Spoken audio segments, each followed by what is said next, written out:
My deepest secret is that I once wanted to kill my dad. You know, mom akiolewa na my dad, alikuja home na ball. So that was me.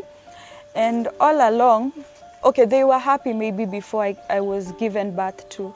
But when I was given birth to, my life was not like a normal baby.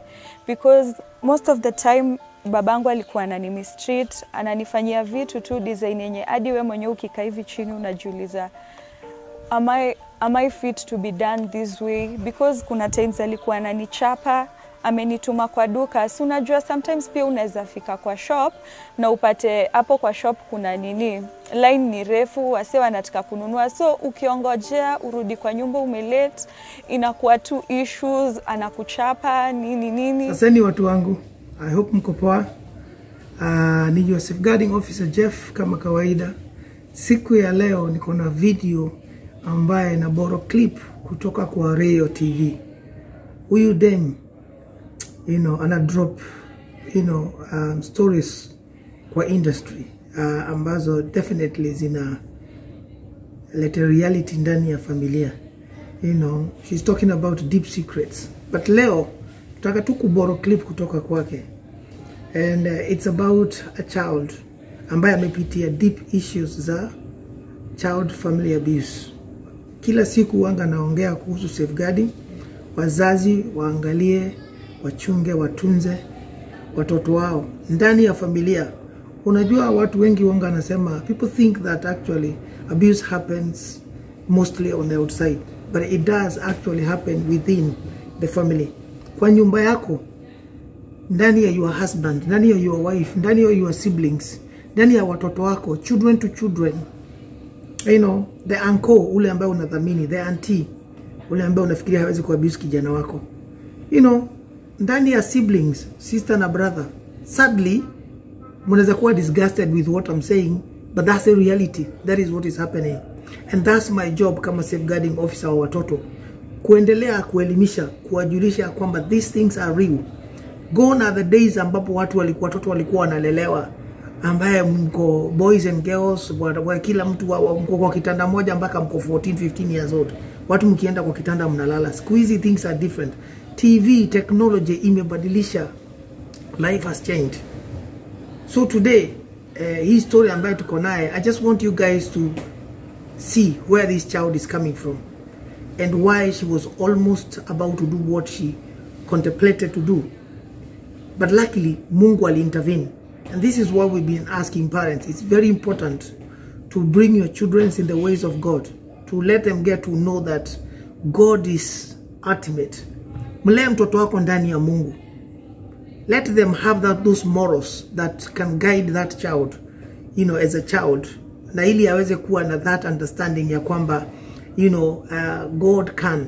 Even where parents are not able to support them, that God can protect them, guide them, lead them, watch over them. When they have this mindset, there will be a different child. There will be a different human being.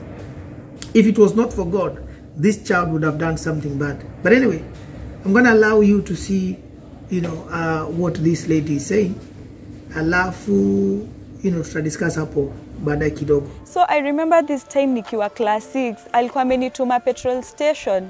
Niende nikabai mafuta ya taa. So nikaenda, mom hakukuwa, alikuwa job na I think alikuwa ameenda shift because hiyo day alichelewa. So mimi nikaambiwa niende petrol station kubai mafuta. Sasa mimi nikaenda, kufika huko nikapata line waseni wengi, so nikabai mafuta nikarudi. Kurudi kakua like, hey, umeanza stories za maboy, umefanya nini? Akanipiga beating ilenye hadi mimi mwenyewe nikakuwa like, hey, hii nika kichapo cha mwizi, because kuna time niliambiwanga that ukitaka kuona unakufa ni ukichapwa na kiatu yako moja itoke. So hii time amenichapa, kiatu yangu moja imetoka, so nilikuwa najua tu next minute na die. But thank God haikufika hapo. So tukaendelea hivyo, abuse zinakuwa mob, abuse zinaendelea nini. And uko like, what is wrong? Unajaribu kuseek help church, kila mtu ako like believe in God nini. So it reached a point nikakuwa like, I cannot do this anymore. So nikafanya class 7, nikafanya class 8, nikapata marks poa, nikaenda high school. So ikafika time nikiwa form 2 sasa nimefunga shule. Nakumbuka hiyo day nilitoka shule na next day nikapata that mama anafaa kutravel. So mama ka travel and ikabidi mimi ndio nimeachwa ni take care of my dad and pia my siblings. So that was the day ile hasira yote ikanikujia, nikasema this was the opportunity I was waiting for. Nikaenda nikabai rat and rat, nikakam tu nayo home vizuri, nikapika chapo poa, nikapika beans vizuri. So akakuja ametoka sasa job ama mali alikuwa tu ametoka, akakuja akaniuliza umepika, na ile sauti you know when a man is very commanding. Akakuja like hey, umepika ama wewe kazi yako ni kukaa nini? So nikakuwa like dad nimepika. Akakuwa like ni serve. So mimi nikaenda kitchen. Juu kitchen yetu hauwezi ona ukiwa on this other side ya living room. So mimi kuingia kitchen nikasema sasa ndio time. So nikachukua hiyo rat and rat, nikaiweka vizuri kwa plate yake na nikachukua maragwe nikamwekea, nikaikoroga vizuri, nikajua hii hata akikula spoons 4 ama 5 nitakuwa nimemalizana na yeye and whatever will take itakuwa better. So mi hiyo day sasa ile nye nimeshamaliza kufanya hivyo, nimeweka hizo chapo zake 4 hapo hivyo. Ile nyati naenda tu kutoka hivi kitchen, kitu nikasikia tu imeni pull back, miguu like nikazi taki kutembea, and then niko like Kai, what is wrong, what is not happening, and then nika feel too like what you're going to do is not right, because at some point you know nikaanza kumbuka zile teachings nilikuwa naambiwa church. There is a God in heaven. He hears, he answers, he sees, he does everything that we mwenyewe unataka. So nikaanza kulia, nikachukua tu hiyo beans nikamwaga, and then nikaoshia sahani nikamserve tena beans zingine. Though hadi wa leo namchukia, but he's still my dad.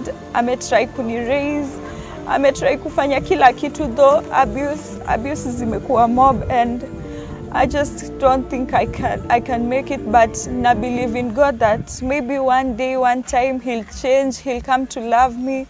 Yeah, that is my deepest secret. Our subscribers, I'm going to drop Rayo TV a YouTube channel here. Please guys, go show some love. Otherwise, we are borrowing this clip from her ili tuweze kuleta perspective here, this family abuse. So please show her some love ndani ya YouTube channel yake. Alright? So my people, you see now what this child was subjected to by the father. And this is the father that has brought this girl up, because even though, you know, she, you know, alikuja na mama yake, definitely from what she's saying, she's not the biological child of this man, or the father that she's calling, this man she's calling the father, ambaye ameoa mama yake. Definitely inaonekana mama yake alikuja akiwa na mimba. But this girl has known this man as a father. But you have heard what this man has subjected this child to. Unajua mimi wanga naambia watu abuse comes in different, you know, realms, in different categories.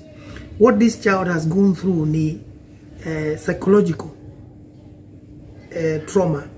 Amekuwa emotionally damaged na baba yake because hajaoneshwa upendo, ameoneshwa vita, ameoneshwa makasiriko, amekuwa sidelined. Ni kama yeye sio mtoto wake.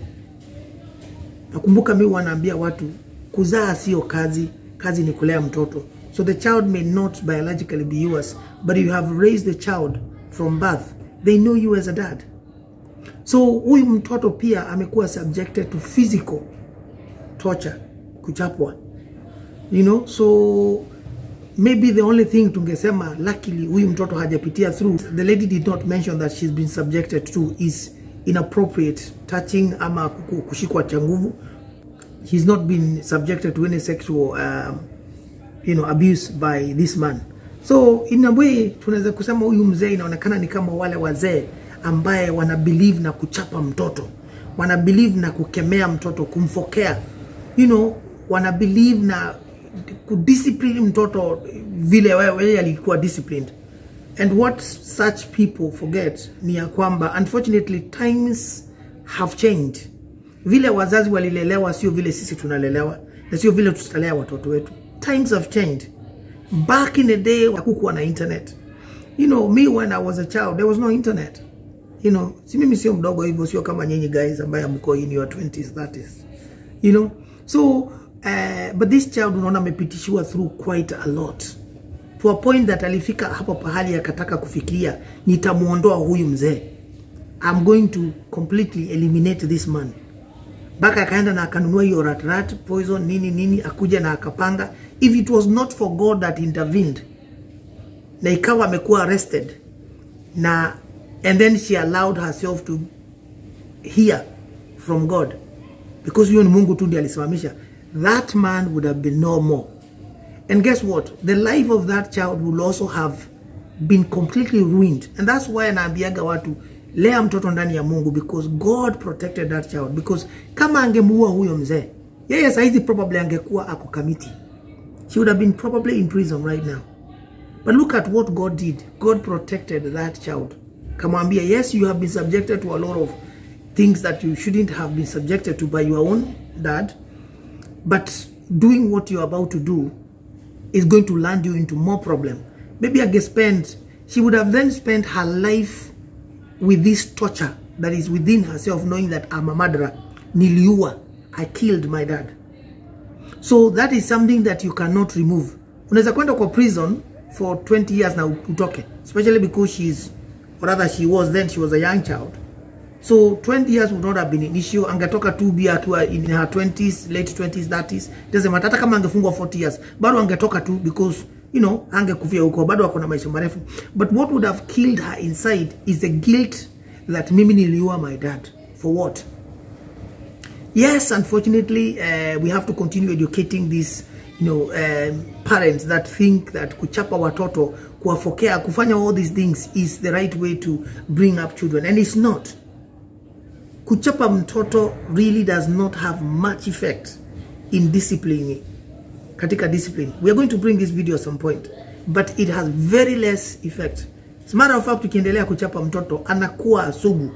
Anajua, sasa nikikosea nitakuja nitachapwa coffee, teke, whatever. But I'm used to that now. It's not a big deal. But there's techniques, talking to a child, wording, consequences that you can put in place that a child is going to feel the effects, and they are going to respond positively to that than actual physically, you know, kuchapa mtoto. Anyway, so we now learn. I hope tunaendelea kulearn ya kwamba I've been speaking about this, nasema tafadhalini, kama wewe ni mama na ulikuja kwa ukaolewa na mzee ukiwa na mimba, ama ulikuja na mtoto mdogo wa kike, tafadhali hakikisha kabla uolewe na huyu mzee, ama kama ukuja mwanze kukaa pamoja, sio wewe tu anakupenda wewe na mtoto wako, na atakuambia na atakujulisha kwamba tafadhali I will take care of you and your child and your daughter. So it's very important you remain vigilant, because things do change in the course of time. Na unaweza kuja uanze kuona sasa huyu mzee hata sio kunipenda tu mimi, ananipenda mimi peke yangu, aanze kufanya mambo zingine chafu na your daughter, kwa sababu the girl child atakuwa, a time is coming, matiti itaanza kumea nyuma, she will become a girl. Na kwa sababu amemjua huyu kama baba, especially kama amelelewa and fear has been instilled in her, babake hata akianza kumguza nini, you know, she may not say.